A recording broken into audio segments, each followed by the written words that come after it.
Hello everyone and welcome to the first ever Cube Tutor Championship Series hosted by Milo Gathering and Face-to-Face Games in Toronto, Ontario. 8 players have qualified for this event and will be tested with a budget Noob Cube that was built, in part, by the donations and input of the Magic the Gathering YouTube community.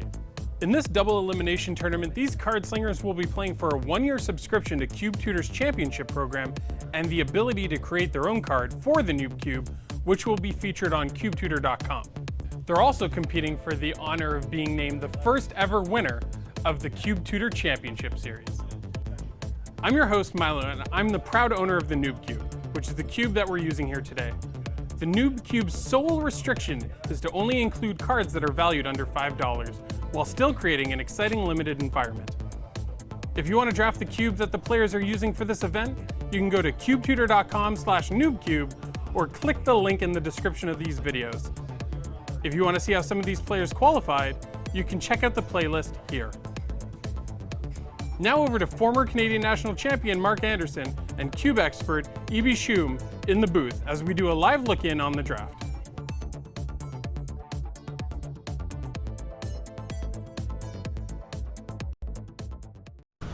Alright, so we're here at the Cube Tutor Championship Series. I'm Mark Anderson here with Ibrahim Shum. That's right, I'm EB, and we're going to be taking a look at this draft. This is Frank taking a look at a pack from the Noob Cube here. Of course, all these players had to qualify for the event today, and let's see what Frank can do. Yeah, he's going through the pack here. He's got, oh, he likes that Puppeteer Cleat. It is a very strong card. Tiny's Acolyte. A little bit of a commitment with the double green there, but he seems to be going for the more value cards. Yeah, he's got that's an aggressive card. I don't know if he's so interested in it right now. I like the Puppeteer Cleat here. Yeah, I mean, he should just take probably a strong card and see if he can build off of that. Oh, he took the Gorgon? What was that? The Gorgon that, like, destroys non-Gorgons? Yeah, it's, this is Frank we're talking about after all, so we'll see what happens. And this is the first time he's drafting this cube as well, right? He's not familiar with all the cards that would be in here. Right, he just assumes if he doesn't know a card, it must be good. It must be good. Well, it was big, right? A big Gorgon's better than no Gorgons. Let's take a minute, look at Alicia there. It's still gonna carry it. Ooh, Confiscate. Yeah. I know that card. Doomblade. He's got a lot of good options here. Wildfire. See, that's another card I really like. If I see something like Wildfire early, I like to take it and build around it. Depends on mana rocks and stuff like that, but it's often a card that people just don't expect. The Noob Cube wouldn't have that many ways to ramp into. Probably not. Like I mean, you're not looking at things like Grim Monolith and stuff, so it may not have the same power level. Well, Frank's looking at it. He doesn't know that there's no mana rocks. Maybe he doesn't. He's comparing it to the Doomblade, which is really fair. Doomblade's just efficient and will probably always be good. And his first creature, I believe, has more... Oh, Frank's tendency of looking at the first card and then taking one from the back. He took the Doomblade there? He went with the Doomblade, he did. I think that's the right pick, probably. I mean, considering he took a black card. Yeah. You can't really go wrong with the Doomblade. No, and Wildfire does require work to make it, function properly, so... Be interesting to see what wheels from his first pack. I don't think there's much hope for the Puppeteer Cleat, but if no, probably not. Black, then... That's most likely the pick I would have made because I've never played with the Gorgon, so who knows? Maybe it's better, but I would probably not have even really considered it. Black cards on black tape. So this draft is taking place at Face-to-Face Games Toronto, and they have a wonderful store. Very, very nice of them to get us in there, allow the filming, and get this Cube Tutor Championship rolling. Yeah, very friendly place. It's possible. And so you believe you could have played in one of these as well, couldn't you, Reem? Yeah, I played a couple of Cube drafts previous to this. I didn't win, so I don't think I actually qualified to be in it. Which is fine, because then I get to comment and make fun of people as they draft. Well, I heard you lost to a real master. So. Yeah, some guy. Let's just call him M. Anderson. No, wait. Mark A. All right. No. Pack 3 here. Oh, here we are at another pack. Frank's keeping it in the upper corner there. Scuttling Doom Engine. Oh, that's a strong card. Colorless cards are always a good idea early on. Yeah, that way you almost are guaranteed to play them. He's looking at this angel. That's the one that makes spirit. 1/1 flying spirits, I think. Yeah, the Requiem Angel. And goes the Bloodline Keeper to yeah, the front. Yeah, that makes sense. I mean, Eternal Witness, very strong too. Very strong. But Preordain there. if Frank thinks that it's really important for him to stick to a color, like he's really sticking to a color, right? That's 3 black cards now. 3 yeah. black cards. And I mean, that's one way to draft. Like, you can just sort of give yourself the most cards to work with if you just keep drafting black. Oh, look at that. He's got a Hymn to Torok, which is super strong. See, signets. There are signets. There are, yeah. Yeah, that I'm one a big happens fan to of black-white. Oh, he took the Eternal Dragon. Oh, man. Switches Frank. over again. Eternal Dragon. All right, all right. Well, he's thinking reanimation. That's what he's got to be thinking. He knows the Hymn to Torok is there. That's probably his second pick, but I would have gone with the Hymn instead of the Eternal Dragon, I think. I think there's just some fondness there. Frank started playing in the days of Astral Slide. Yeah, that's true. And that's one of the better cyclers. Like, that's a really old school card as far as cubes are concerned. It's good to see it sticking around. Troll Parasite, which I added to my cube, and it actually really overperformed for me. I'm not sure if the other players would have seen the same exposure, but It's really efficient, costing 1 for a 1/1, and then the extort is very relevant, right? Yes. And it can take down some planeswalkers a little bit. Oh, there's Brago. That's a very strong card in this cube. Brago, Troll Aesthetic, a few lands, but he sticks with the black card. Sticks with the black card. This is slightly uncharacteristic of Frank. Oh, he's thinking about it again. Pixies backsies. Well, That's super. oh, he's looking at the community. I can't beat this. Oh, Frank, are you going to hate draft now? Is that what's happening? Pick 5. Oh, There we go. He did it. Right? All right. Well, I mean, he's not necessarily married to the No, Dragon. he's not. He's not. This is only 5 cards, but it's just funny to see him look at that community list. Hey, if he can go black-green, I mean, it's just a good card, right? Yeah. It's efficient, I think, in this Noob Cube since the power level's not too high. Yeah, no, he's looking pretty good, pretty well set off for the first 5 picks or so. Yeah. So, I mean, if we're looking at what he's got so far, it looks Abzan-ish if he ends up playing all those colors, but... Yeah, he's still flexible enough to go a number of different ways, I think. I mean, especially taking the Hothonia or whatever The Gorgon card lady? is. Yeah. That leans you more towards control, but I think he could still go a number of different ways. That's true.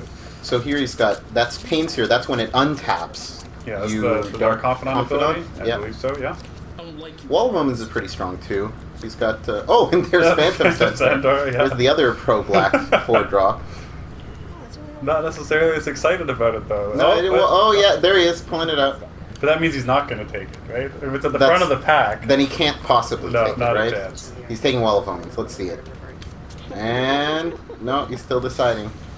He does have a number of 4-drops already with the Bloodline Keeper and the Chameleon He Colossus. does. And again, drafting this way is okay, because if early on you've taken a lot of similar cards, it's not so bad, because you will know what you need to fill in later, and you can do Yes, that. and he does take the Phantom He does Centaur. take it. Once more with feeling frank. Ooh, Sapperling Burst, I like that. That's Sylvan Safekeeper. Safekeeper, yeah. Sack a land and He give you a seems to creature pretty much... shroud. He's scrolling right by the red cards every time. He seems to Yeah, be I think he avoiding just that. knows he's not going to play it. The Flinthoof Boar, if he ends up in red, is good, but And the Gravedigger is the only black card, which might be a little bit worrying to him, seeing that Black a lot is of getting white and soaked green up. and red and only one black card in the Yeah. pack. I mean, by taking those 2 pro-black cards, he may have, put himself in a better position to start taking green now. Mm-hmm. I would probably be taking Sapperling Burst. The card has a high power level. Yeah, it takes I like the it better than Gravedigger, Gravedigger, which is another 4-drop. but It is another 4-drop. That's true. Very And red the first pack. 4 cards are all red. Conquering Manticore, that basically steals a creature for the turn. Yeah, activates a 5/5 flyer and it comes into play. Activates. You take it, was it a Graveborn Muse? there? Graveborn Muse, yeah. It's Another 4-drop 4-drop. Frank. Yeah. I remember you, Pack. It is he has a zombie already though, doesn't he, for it? Or 2 actually, because the Chameleon Colossus would count as Yeah, well. Chameleon Colossus is a zombie, as is the Gravedigger, so if that's his theme. With that card, you do have to be careful, because the cards are great, Yeah. but if you're taking 3 damage or 4 damage a turn, it can be troublesome. There gets to be a point where you can't play enough cards to make it worthwhile. Yeah, exactly. Then you're looking for a sack outlet or just something to kind of save you. Especially if all the other cards you're drawing are 4-drops. Yeah. I mean, life gain is okay. Green has life gain, Yep. so if he ends up with a little bit of that, I don't know if Obstinate Bailoff or anything like that's in the cube, but those are the type of cards that can help you out. I'd be a little worried about his aggressive matchup right now, considering that the only early interaction he has is that Doomblade he took. Yeah, that's true. Hopefully Frank is thinking the same and will consider that. Like, we're stuck. That's fine. He needs early drop creatures, I think. Like I haven't seen too much of options for him to take that. That Wall of Omens is looking more and more juicy every time, with every pick. What did he take over the Wall of Omens? Wall of Omens, that was the first time he took the green card. Wasn't that? Was it Colossus over that? Yeah, I think that's right. Well, what's he looking at here? He's got... I'm not sure if he already took something out of there. Yeah, he grabbed... Oh, is the Hypnotic Spectre? Hippie. Yeah, that's a great pick, yes. Yeah, I think that's quite good. Use your rich. Especially in the Noob Cube, it can be really, really frustrating to deal with. Yeah. You know, there's shocks and stuff like that, so, you know, it's not unbeatable, but... A lot of morphs, a lot of slower cards. Yeah, though, exactly. So And it flies, so, you know, you get a couple of hits in, and it's giving you a lot of value. yeah. Juggernaut, Feet of Resistance. I'm going to say Frank should stay away from the 4-drops now. Hopefully goes The for something Wildfire else. Wheel adds his Wildfire Delisha, Wheel. so the red cards are still there. Yeah, it looks like he's going to go with the Wildfire, maybe because it could hurt him, but no, his creatures are even big enough, actually. Oh, Feet of Resistance. Feet of Resistance, Interesting. that's okay. I mean, sometimes if you're hating, it's good to hate those types of tricks that don't blow you up. Is that the Requiem Angel? Yeah, it looks like he grabs the Requiem Angel. So he is kind of sticking to the Abzan theme. Yeah, it looks like he's gonna go with that. Not sure he plans on sticking with all three colors or maybe dropping one in pack 2, but we'll see. Yeah, it's good to leave yourself flexible that way too, because once you start getting passed from the other direction, you'll see slightly different groups of cards. You'd think that he'd see a decent amount of black in pack 2. That's what I think he's banking on. I think he's at least locked into that color. Yeah, he's been cutting it, so he did pass the Puppeteer Clique though, right? Yes, So- and the Hymn to Torah. And the Hymn to Torak. Yeah. Hey there everybody, it's Milo here. We seem to be having a little bit of trouble with the booth with Mark and Evie. I'm going to try to talk you through some picks while we're getting that sorted. Frank took the Goblin Trenches, that's a 1 a white and a red enchantment, pay 2 and sack a land to get 2/1/1 Goblin Soldiers. He's left with 2 blue cards here. And he's reading them. I feel like Frank probably doesn't know what either of these cards do. We have 1,000 Winds and Silumgar Sorcerer. He goes with the 1,000 Winds because at the very least that is 3 colorless mana for a 2/2. Not that you would ever play that, but it definitely helps. Using colorless mana when you're picking off-color cards. It's also the most powerful card of those 2. Frank is just taking a quick look at the cards he's drafted so far. He's got some black, he's got some green, he's got some white, a goblin, and the trenches from which the goblins spawn. Alright, next pack, we're on to pack 2. Let's see what Frank's got here. There is a High Sentinels, a Bone Shredder, a Sulfuric Vortex. He's looking at a 100-handed one. Everybody remembers that flavorful card from Theros. It's stamped. I grabbed that card from a GP that I played day 2 on. That was the best card in my deck, and I 0-3'd the draft. Yeah, it wasn't my finest moment. Alright, so we got High Sentinels. Frank's giving that a read. Just a powerhouse white card for limited. 3/4 flyer for 3 and a white. And you can pay 3 and a white to put a +1/+1 counter on any creature. And then it gets +1/+1 for each other creature with a +1/+1 counter on it. He's also looking at that Bone Shredder that's premium removal. It's a great open-ended card, good in most situations. What Bone Shredder does is it's 2 and a black, 1/1 flyer, with Echo. When it enters the battlefield, destroy a non-black, non-artifact creature. So Frank did go with the High Sentinels of Arashin. Yeah, it was a huge card in Khans of Tarkir Limited. Ooh, we got a Signet, a Selesnya Signet. We have a Basilisk Caller, Rise from the Grave if he wants to go Reanimator. He did get the Eternal Dragon.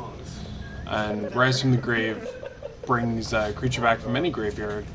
Lucas, you're killing me.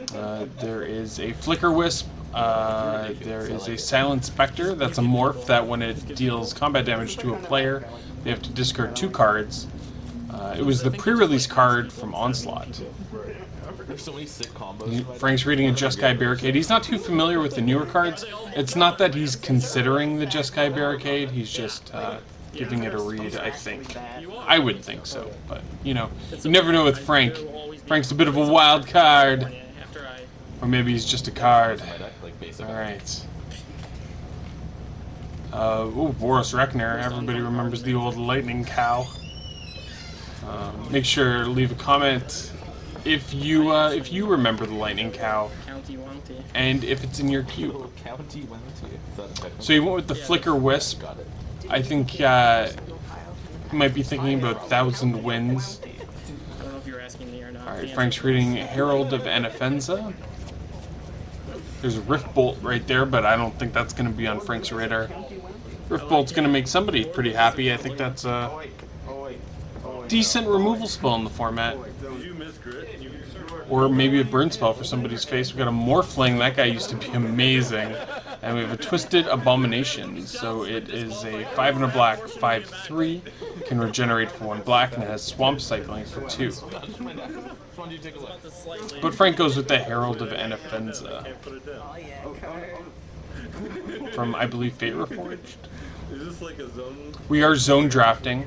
What that means is you can't have more than 1 pack in front of you at a given time. So you have to wait before passing your pack. Make sure that they don't have a pack waiting for them already. This is to help prevent situations where people pick up the wrong pack. When you zone draft like this, it's very unlikely that something will go wrong. It's unclear who's at fault in this case. Just a tip for anybody who's drafting at home. Alright, so it's a very is-it heavy pack.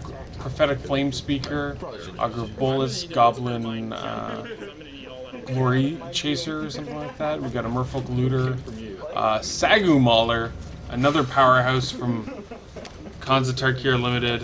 That guy is 6/6 Hexproof Trample. He's a morph. He flips for, I think, 5 a green and a blue, or you can cast him for 4 a green and a blue.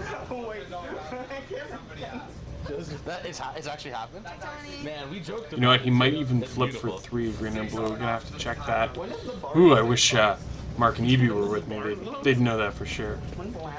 I think it's like noon. He's also, But 2 a.m.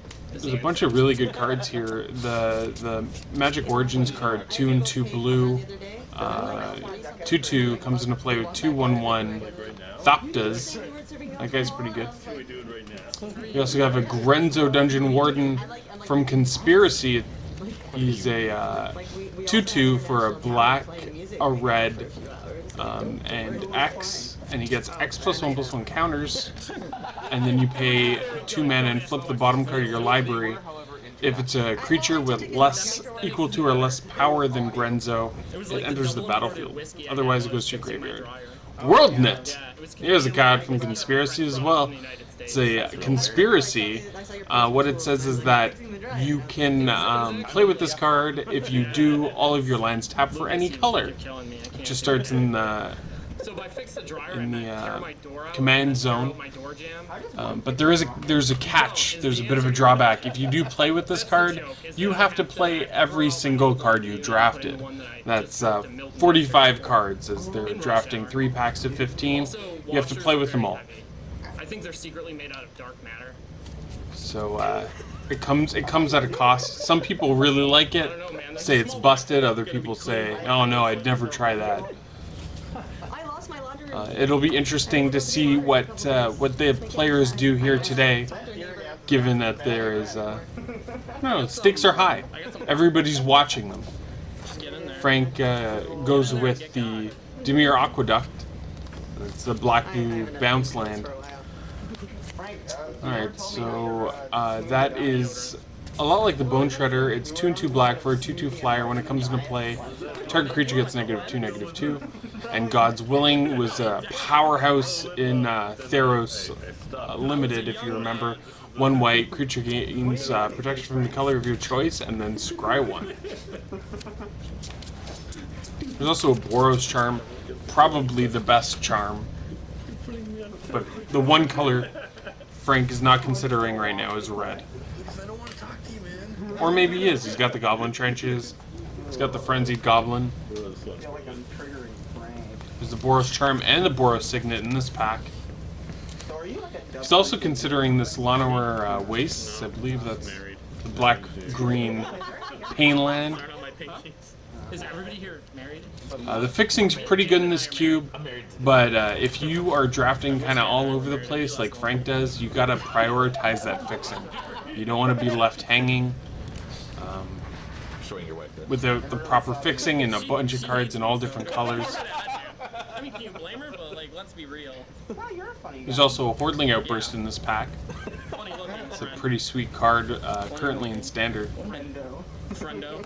Friendo's my favorite word. I Hard gotta pick thank for Frank. Alex Neufeld for that. This is the only It's either, I think he's considering God's Willing or Llanowar Wastes. Did I show you the picture of Both have their benefits and their drawbacks.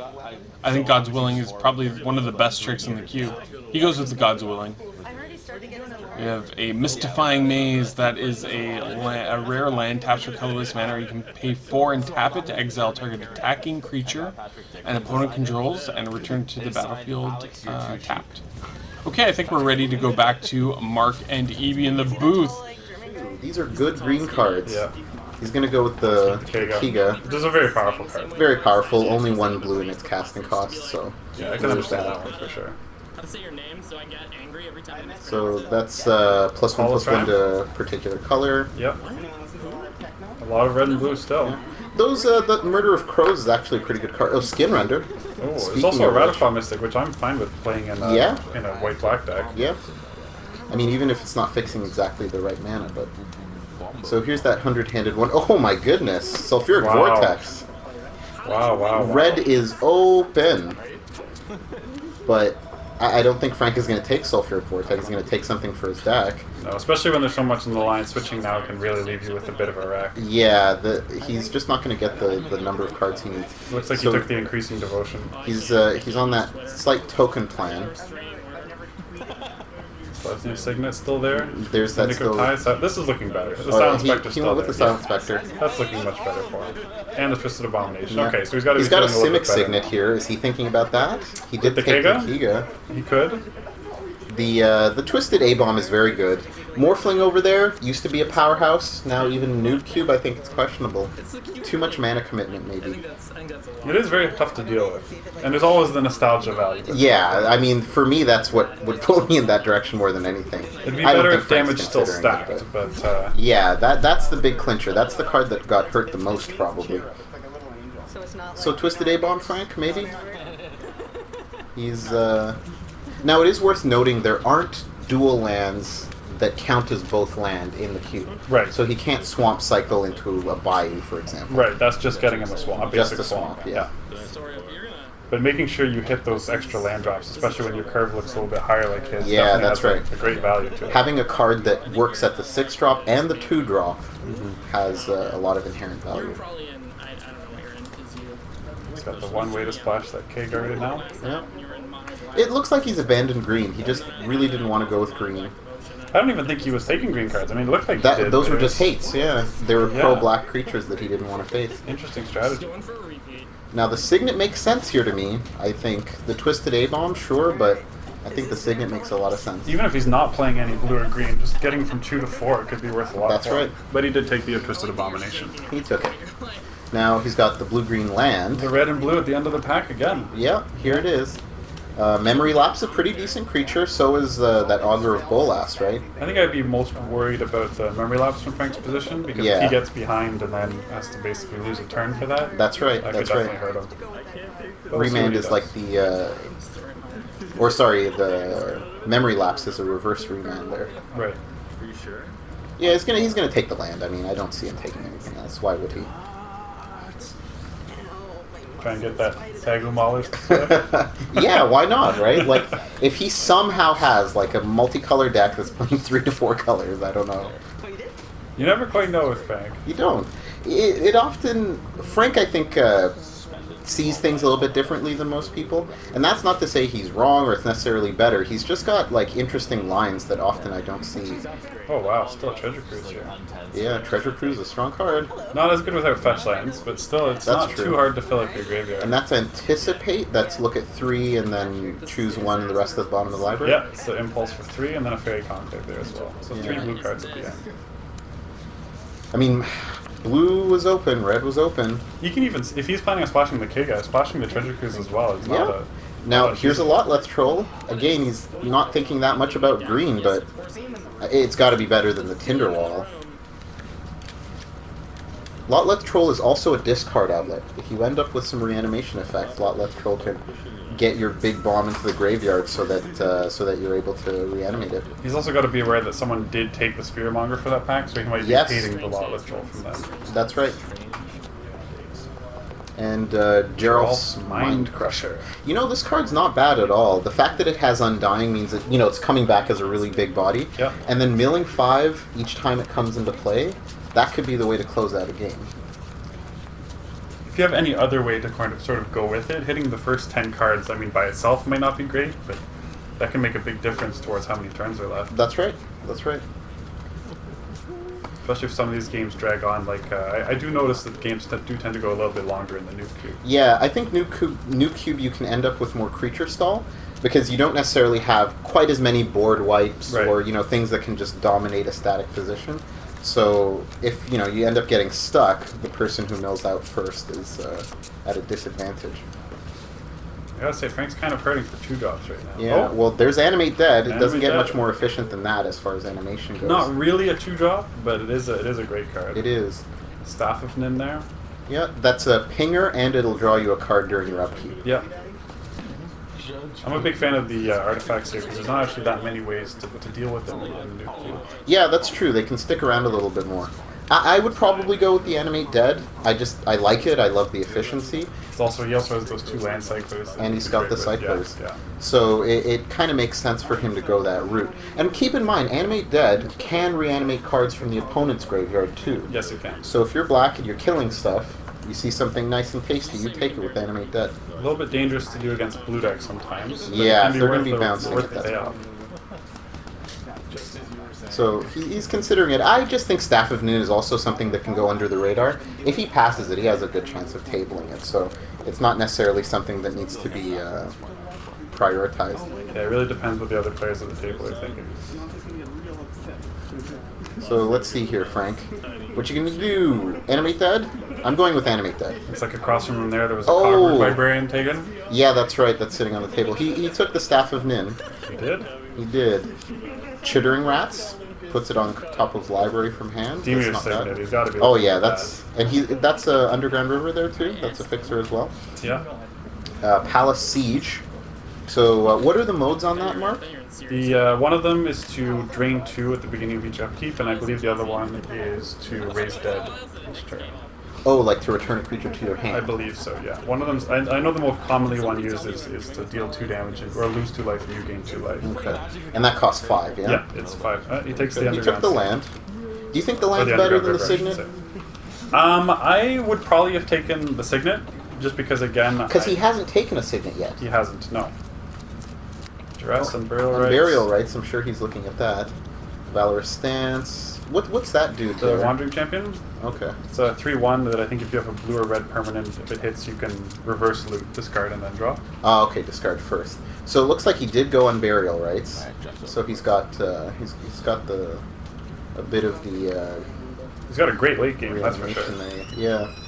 He does have the Lotless Troll too. I mean, he got that second last pick. That may end up being something he plays. Weird thing is, almost looks like a black-blue-green deck. In some ways it looks black-blue-green, in some ways it looks Esper if he's cutting the green, but I'm still not sure. Hopefully these last I still think last he's picks going to be kinda black-white, sorts and then maybe just with the Kega and possibly the Treasure Cruise at the Yeah. top of the curve there. Okay, that would make sense. He really hasn't had the opportunity to pick up a lot of white cards since some of his earlier picks. Tragic Slip, Red Cap, couple of the a couple of Tri-Lands. Tri-Lands there. Oh, and he's got Chancery. the Chancery, so that's the blue-white bounce land. Yeah. He's looking at the Chancery there. And that's Serendib Efreet, by the way, myth print. That's the revised green version. It is actually a blue card, though. It is a blue card. Now, as he goes through his picks, he's thinking like, you know, what am I missing here? What do I really need to fill in? What I said was serious, but it was a joke. He's got a fair number of lands, so it's not too bad. The Chancery makes sense because it touches blue and white. So Out of the other he's two got those tri-lands, 15. though, I think the Opulent Palace, like they're both blue-black lands. Yeah. The Palace gives me the green, which could Palace is what I would go with because honestly, I think I would have been moving away from white by now. The signal seems to be don't go white here, and if you do, just something very splashable. So, you know, I'd try to make sure that I was able to play more green. Something about white, it seems, you know, maybe there's something that we're not evaluating the same way he is, but I think something about the white has really lured Frank in. Yeah, it seems to. Again, just could be basic card evaluation. Like, he obviously thought Flickerus was quite good. He really wanted to try out Herald of Anafenza. He took those cards quite high. He's got the High Sentinels as well. High Another good Sentinels. card. See, High Sentinels I like, and the Eternal Dragon I like, just because they work in a lot of different situations. The other cards just seem to really kind of, you know, put you into a corner, I think. See, this is what he's doing. He knows. He knows. This is the combo. We missed it the whole time. Gotta thank Frank for showing the camera that one. So you've got Seeker of the Way. And a Bane of the Living there. I do like Bane a Ooh, lot. Bane is good. First time I ever played Noob Cube, Bane of the Living was MVP. Right. Totally crushing it. Gather. There's also a Reanimate hiding back there. Oh, Reanimate. Yep, he's pulled it out to the front there. Because he already passed out on the Animate bed. He did. And it looks like He goes with it, yep. Now, if he's lucky, he can table Orjov Basilica or something like that, one of those black-white lands out of there. Or the Demir Signet if he's really lucky. The Signet if he's lucky. But Demir Signet's just like one of the better Signets even. Yeah, I wouldn't count on it, but you never know. Never know. There was a lot of Signets earlier. If other players took those ones, maybe they don't need the That extra they one would as be much. more willing to pass them, yeah. Yeah. Not bad. Those caves. Herald. Okay, he's got some options here. Got some So the Hidden options there. Horror. There's Stroke of Genius. That was one of the early power cards of Cube. Yes. Still very strong, really.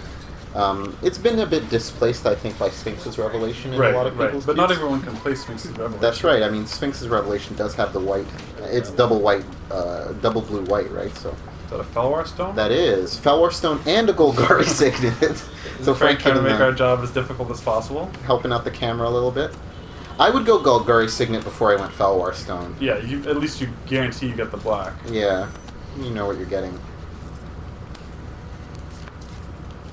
But let's see what I think. There's also a Night Veil Spectre. Night Veil Spectre is good too. That's one of those cards I really like if you're trying to power up some kind of devotion. Yeah. If you've got Thassa in your cube or something like that, that card works very well. Master of Waves. Master of Waves, oh yeah. But again, triple black blue in this deck, I don't know. I don't know if you can get away with it with that Flicker Wisp. But he's going to try. He'll try it. He'll try. Again, he's going to be cutting cards. Yes. So at this point, maybe he's going to cut some of the cards that he even took early. Dissipate, Nest Invader. It's a Dissolve, I believe. Yeah. I would be looking at that Rushing River. For me, that's just a very, very good card. The option to kick it and bounce two non-land permanents is very, very strong. The Decree can be good as well. Oh yeah, Decree is great. But again, I look for if I had picked up Mirari's Wakes, if I had picked up more accelerants, right? Right. Things like that Draga Tree Speaker earlier. And he does take the Rushing River. Rushing River, I think, is correct here. He's probably playing blue, so he can go with it. And he's getting past blue cards late, Yes. as he was in the earlier pack, so he might be able to get some there. Willbender here might be tempting. He does have a few more. Yeah, already. I think Willbender seems right to me. The other one's Icy Blast, right? Yes. Tap 2 creatures? It's X. It's X, and then I believe if you have Ferocious, they don't untap. Ah, okay. Blue X and Ferocious, they don't untap. Yeah. He does take the Willbender. Willbender. Makes sense. It's a morph, he can just play colorless. Oh, there's the wow. Demir Signet. Wow. That's a blessing. Good job. Slam that one down. There you go. Wild Mongrel, too. Not And a so Mayor bad. as And well. a Mayor. Those Mayor are could be strong combo cards. frame. Condescend, and I Recoil. think. So he's getting a few late goodies here. Yeah, going into blue is paying off here. I think someone else in the draft might have switched, seeing all the other late cards, maybe into blue-red. Taking some of those blue-red Because there's not quite as much of a blue-red stack at the end of each pack like there was in the last 2 packs. Yeah. But they're still there, still quality cards. Yes. I mean, Condescend was very quality too. Yes, Condescend's a great card. Condescend's in most power cubes. Yeah. Scry 2? Yeah. That's great. Even if you don't get the counterspeller. And look at this blue It's gotta here. be the Necropolis, though, I would think. Yes, maybe he's counting his lands now, I think. If he's planning on playing the white, the blue, and the black, I would like another fixer at least. Comes into play tapped, probably doesn't matter as much to Frank. It matters a bit if you've got bounce lands and you have to bounce a land that comes into play tapped again. Yeah, there's no scry lands or anything like that to take advantage of the bounce. Yeah. So he's got something here. He's got a brew going. He's got a lot of cards. I mean, he can go a number of different ways, even with just what he has. That's right. He really filled out the blue. Yes. This pack has been blue, blue, blue. And if it's not the Necropolis, he's looking at the Exarch, maybe the Dismiss. Even the Frantic Search if he's trying to put things in his graveyard to reanimate. Because he did get the Umbrella Rights and the Reanimate. Yes, he did. I think the first time I met him. This is actually quite a tough pick for 4 cards left in the pack. Yeah. Frank really needs to figure out what he's doing. He doesn't have much card draw overall, right? No. And then he wanted to split so he could sleep because he was tired. Sweat dripping down his forehead.